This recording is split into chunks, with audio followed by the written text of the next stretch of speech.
The following program does not offer personal medical advice. Please consult your doctor before using any treatment or product we cover.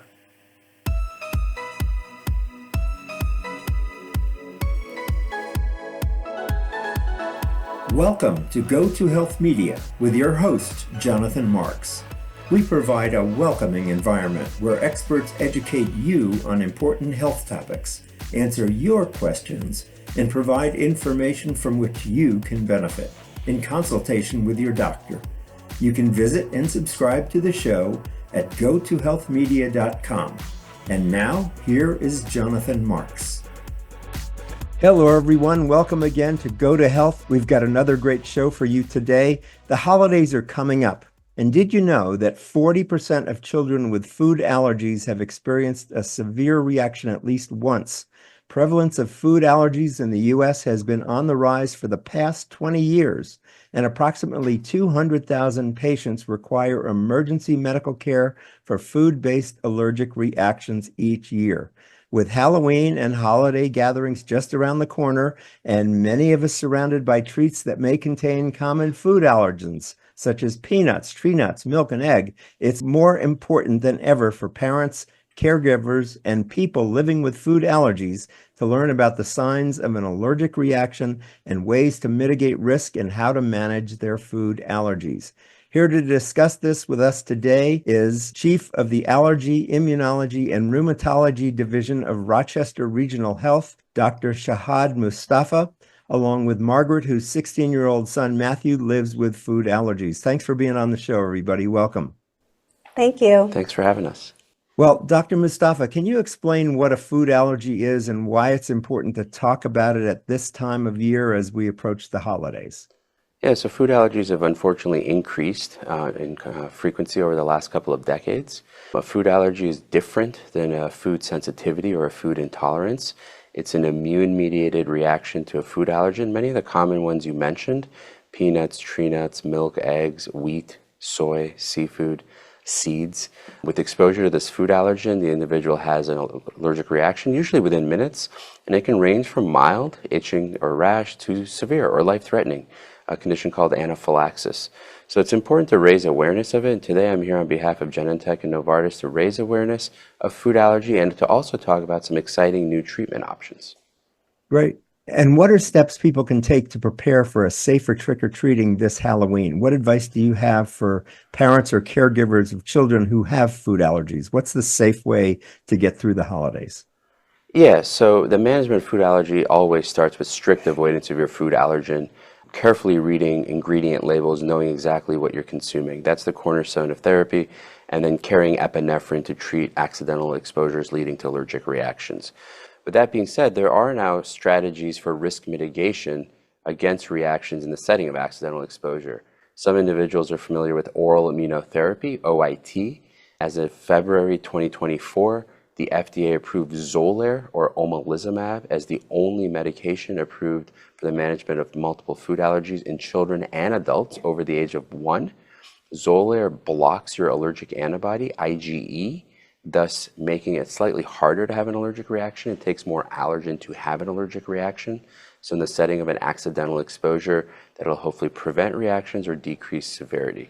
This is a medication we've used for over 20 years for other conditions, such as treating asthma in children and adults. It's a well-tolerated medication. It's an injectable medication, so the most common side effect is discomfort at the injection site, but anaphylaxis has been reported with Xolair as well. So these are important discussions to have with your healthcare provider, discuss risks and benefits, and decide if these treatment options may be right for you. Now, can you take Xolair when you're having a bad reaction? Is that the right medicine to take, or should people be taking something else?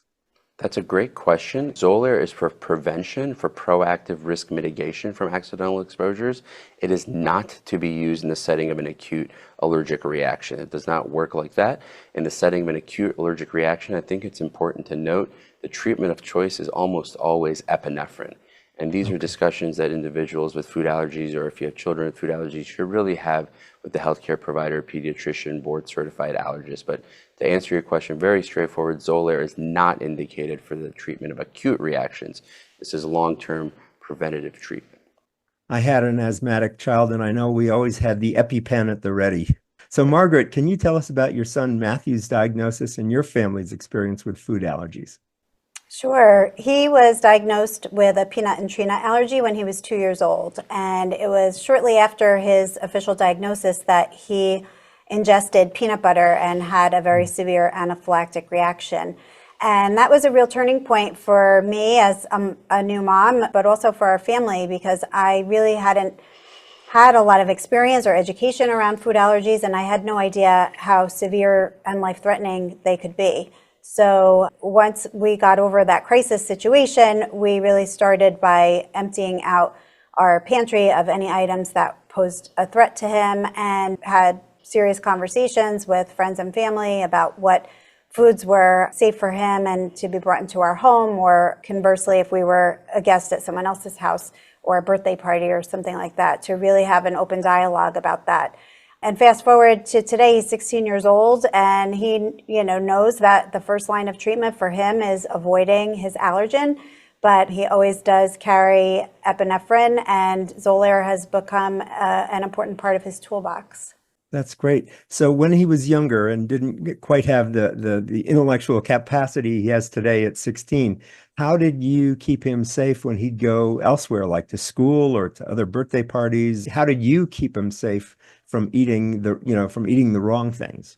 Yeah, that came with a lot of communication on my part with the school, with friends that maybe he was going to a friend's house or a birthday party. It was really important for me to communicate his needs, because he wasn't quite able to at that point. But there is a certain level of trust that you're placing in the adults who are around him, whether it's at a friend's house or at school. And so from a very early age, we worked with Matthew to have the words and to not feel shy about advocating for his needs. That way he had hopefully an adult who was the first line of defense, but if need be, he had the capacity to express what he needed in that moment.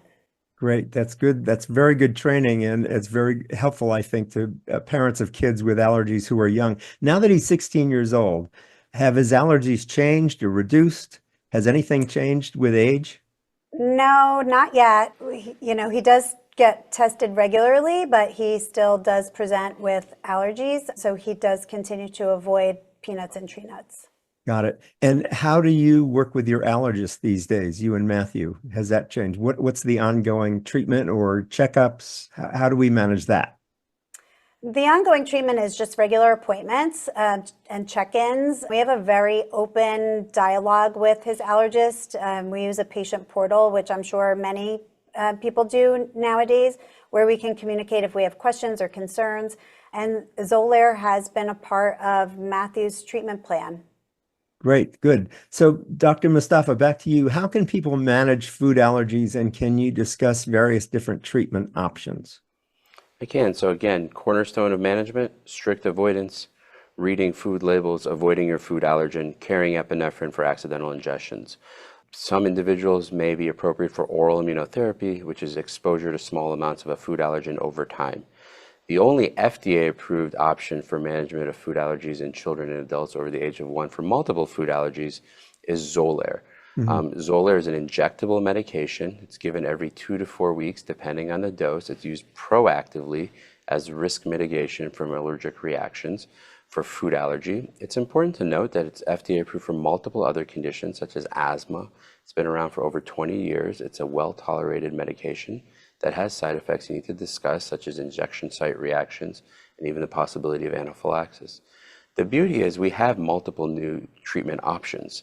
So it's a conversation to have with your healthcare provider. There's no one size fits all. So discuss risks, benefits, your own goals and desires, and the best way to move forward for management of food allergy.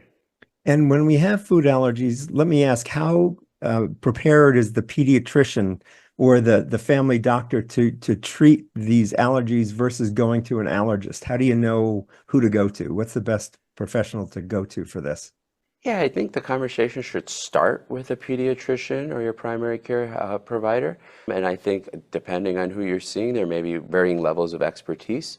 But I do think it's important to know that there are treatment options, and board-certified allergists are experts in managing food allergy.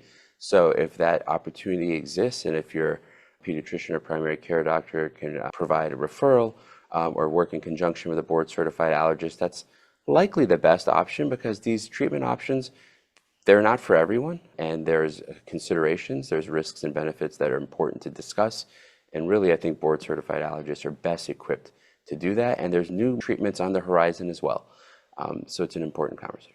So parents shouldn't be shy about asking for a referral to an allergist when they see their pediatrician. Is that okay, or does the pediatrician get insulted? I think parents should advocate for themselves and their children.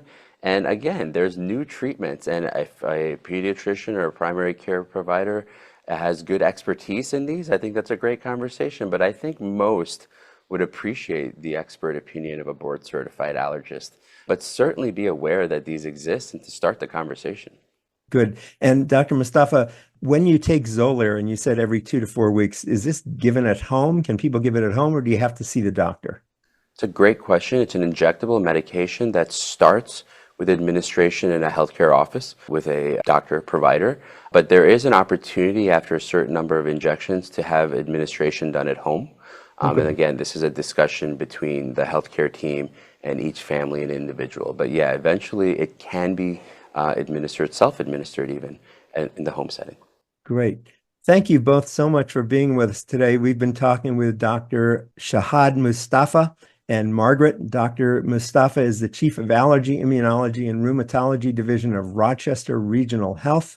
Thanks for being with us today and reminding us about the cautions we need to take as the holidays come up and we get exposed to all sorts of different new holiday foods.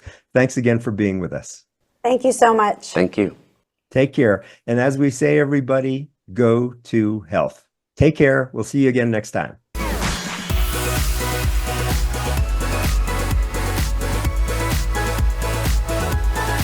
Thank you for tuning in this week to Go to Health Media. Be sure to join Jonathan Marks and another health expert next time. You can also catch the program on your favorite podcast platform. Until our next show, be sure to visit us on the web at gotohealthmedia.com and elevate your life.